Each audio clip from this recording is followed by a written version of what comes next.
From Tampa Bay's streaming news source, brought to you by AlertTodayFlorida.com, this is ABC Action News. It was clear that he purposely knew that he ran these people over.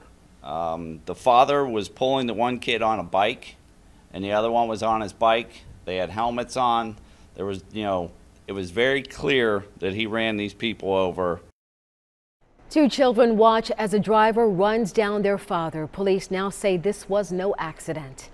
I'm Dee O'Reilly. I'll get to that top story coming up in just a moment. But first, though, keep your umbrella handy. Thunderstorms could roll through the Bay Area today. Greg D will time out when you could see rain. That's coming up in his full weather forecast. But now, though, back to your ABC Action News headlines. Overnight, Tampa police arrest a man for intentionally crashing his car into a father and his two sons out riding their bikes. Mikese Morris is charged with premeditated murder with a car, attempted murder, and leaving the scene. Chief Brian Dugan says Morris drove past the family, made a U-turn, then went across a lane of traffic over a grassy median and hit Pedro Aguirre-Berry and his 8- and 3-year-old sons who were on a bike path. Pedro died overnight. Here you have a 42-year-old father takes his two sons, 8 and 3, for a bike ride, and in an instant their life changed. You can feel for the mother and how she's going to have to pick up the pieces for this family, and you have an 8-year-old boy and a 3-year-old boy who essentially watched their father die. The two boys are expected to survive. The chief says Morris walked into one of their offices 2 weeks ago acting strangely and appeared to be disturbed, so officers Baker acted him. The boyfriend of a murdered Hernando County Park Ranger remains in jail this morning. Jeffrey Morrison is considered a person of interest in Mitzi Babb's disappearance.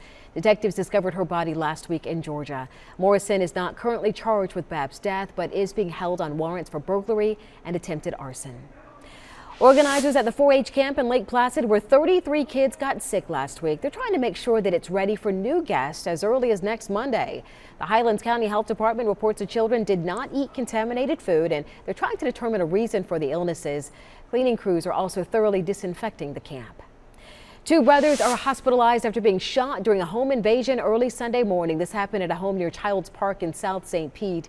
Police say the brothers fired back at the attackers, killing one of them. The other two ran off. Officers are still looking for them. Police believe that the brothers were targeted, but they haven't said why.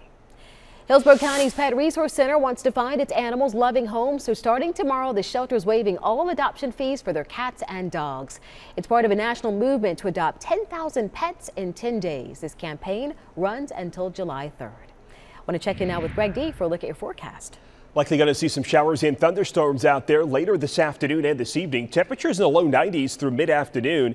Then later on tonight, those thunderstorms roll in. They're going to come in from the east with a lot of heavy rain, frequent lightning, and that could lead to a couple of areas seeing some localized flooding too. So be careful driving home this evening. You can track those storms as they move in by following me on Twitter @GregDWeather. Dia? All right, thanks, Greg. You can now get news updates all day long on your favorite streaming device. And don't forget to download the free ABC Action News app to receive breaking news alerts. This ABC Action News Brief was brought to you by AlertFloridaToday.com. Pedestrians always use the crosswalk and cross with the signal when crossing the street, because safety doesn't happen by accident.